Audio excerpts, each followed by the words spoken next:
Welcome back to Red Hot Wrestling. On Smackdown, we got the promo from CM Punk.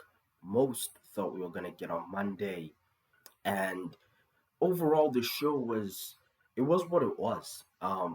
It was mainly, centered around tribute to the troops, which is great. And yeah, I didn't really mind it, to be honest. Like, obviously the matches didn't get the time they needed because a lot of the stuff was centered on tribute to the troops and other stuff like promos, etc. But overall, enjoyed Punk's promo. It was mainly about Punk's promo and the United States Championship tournament. We'll get into all of it, mainly the Punk promo because, like I said, that's what SmackDown was mainly about tonight. But before we get into it, like the video, comment down below what you thought of the promo and SmackDown in general, and subscribe. Click notification bell so you're notified when I upload another video. Let's get straight into it. We're going to talk about the Punk promo because, again, that's really the main thing about the show. The biggest thing that happened on this show. I'll get to like the other things towards the end. But we're going to start with the Punk promo.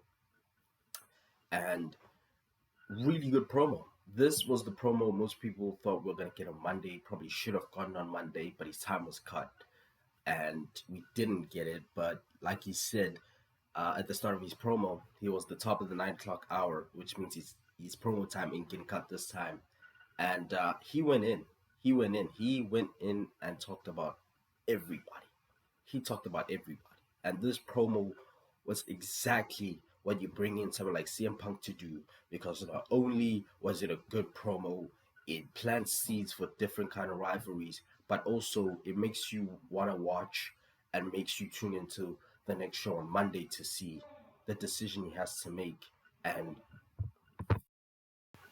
as I was saying, it just makes you want to watch the next show. What's he gonna do? Who's he gonna sign for, Raw or SmackDown? It's probably gonna be Raw. I mean, SmackDown has Randy. They got Roman at some point when he comes back, which is actually next week. Like Punk said, the guy who's never here. Um, but yeah, he even took a dig at AEW and the Elite, which was great and was very subtle. But still, Elite was a great way, actually, to mention the young bucks, because apparently he signed NDAs. So, but this way, Kevin Owens punching Grayson Waller and Austin Theory backstage kind of fits. Also mentioned Kevin Owens, but then he mentioned Seth Rollins.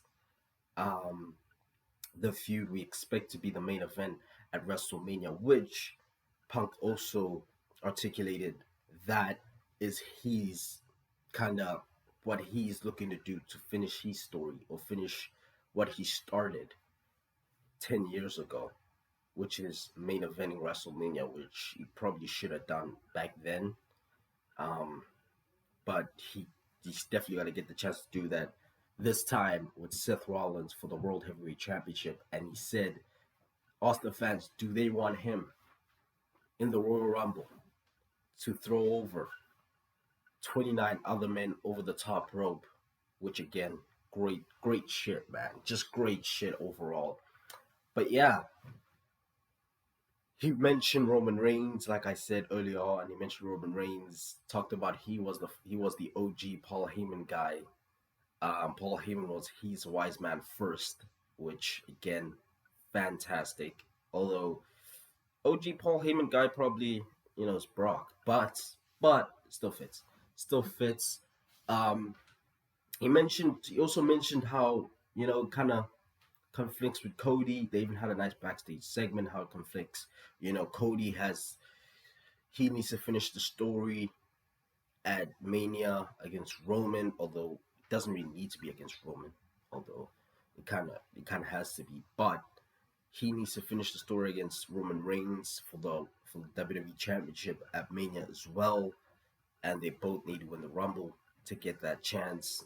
Punk wants to main event Mania to guarantee that he has to win the Rumble, and for Cody Rhodes to guarantee himself a title match with Roman Reigns for the world title. He needs to win the Rumble. Just overall great stuff. I'm trying to think if I missed anyone else he mentioned. I don't think so. Don't think so. But the promo was really good. It laid out planted seeds for different kinds of feuds. He mentioned LA Knight as well, but he planted the seeds for different kind of feuds. He put him over.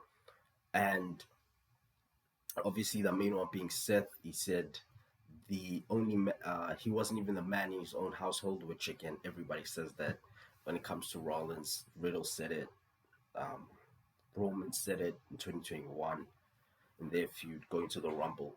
But yeah, again, plant seeds for different rivalries, and he said that he makes his decision on where he's gonna land on Raw, um, whether it's gonna be SmackDown, Raw, maybe even NXT. It's obviously not gonna be NXT, but again, it kind of just puts NXT to that level, even though they're not. But again, just it's just good to kind of like how they promoted the match for Dom and Dragon Lee at Deadline, I think it's called. I forgot the name of the PLE, but it promotes their match at the PLE for the North American Championship they did tonight with Dom being here.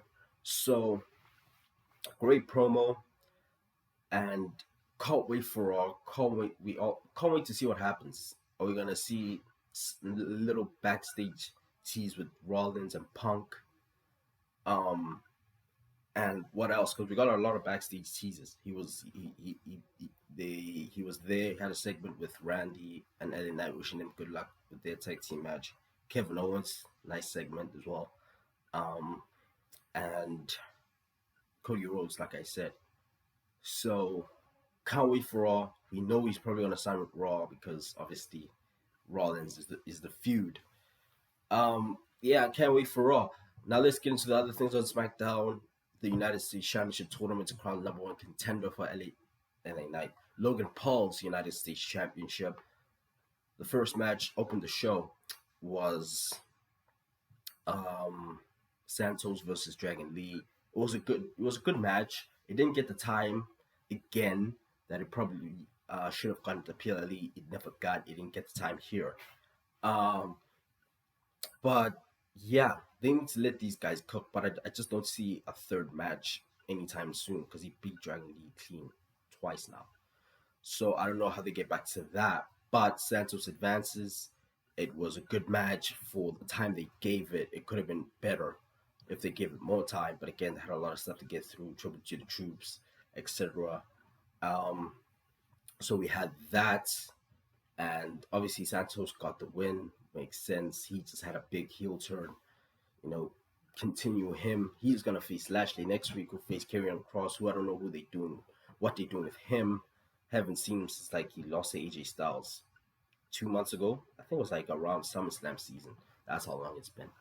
Um, so he beat Karrion Kross. Uh, the match was what it was. Again, it wasn't about much of the in ring work tonight. It was about this like the story progressions, the Punk promo, and tribute to the troops mainly and most importantly.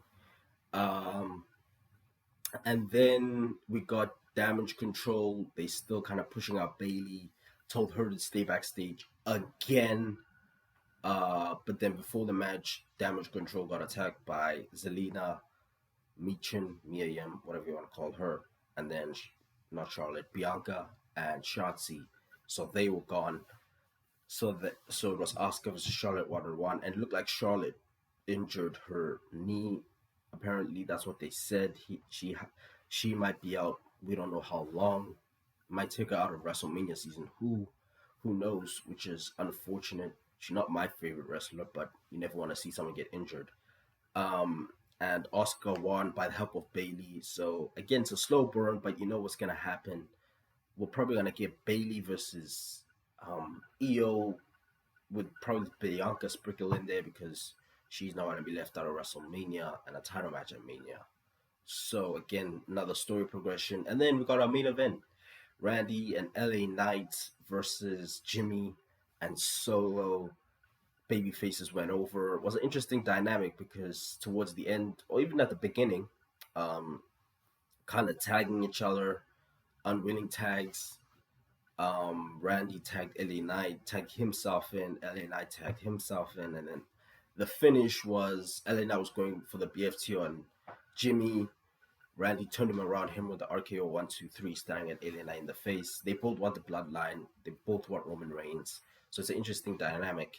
Even on an earlier segment with Nick Aldis, Randy talked about how he didn't want to tag with LA Knight. He didn't even know until last week, and he didn't need the help when Nick Aldis said he saw LA Knight, coming for the save. He said he didn't need the help; it wasn't a save.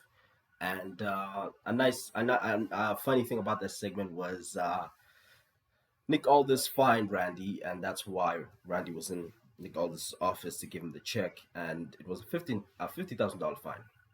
But the check's at 100,000, and Nick Aldis pointed that out, and then Randy's like, "That's for next time." So expect a RKO to Nick Aldis in the future by Randy Orton because he's the Viper. I mean, you can't trust the guy. It's what he does. And yeah, that's pretty much SmackDown. Again, like I said, not much in terms of in-ring work, unlike Raw, which was a lot of in-ring work, great in-ring work, and story progression. This was a lot of story progression, Punk's promo mainly, and again, mainly the other big thing was tribute to the troops, and that was the other main focus of the show. And I just took it for what it was.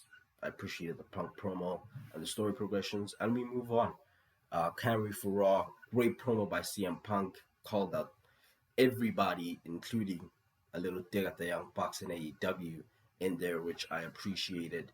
And I hope you guys appreciate this video. Like the video, comment down below your thoughts on SmackDown, give it a rating if you'd like, and subscribe. It really helps the channel. Click the notification bell so you're notified when I upload another video. I'll see you in the next one. Peace.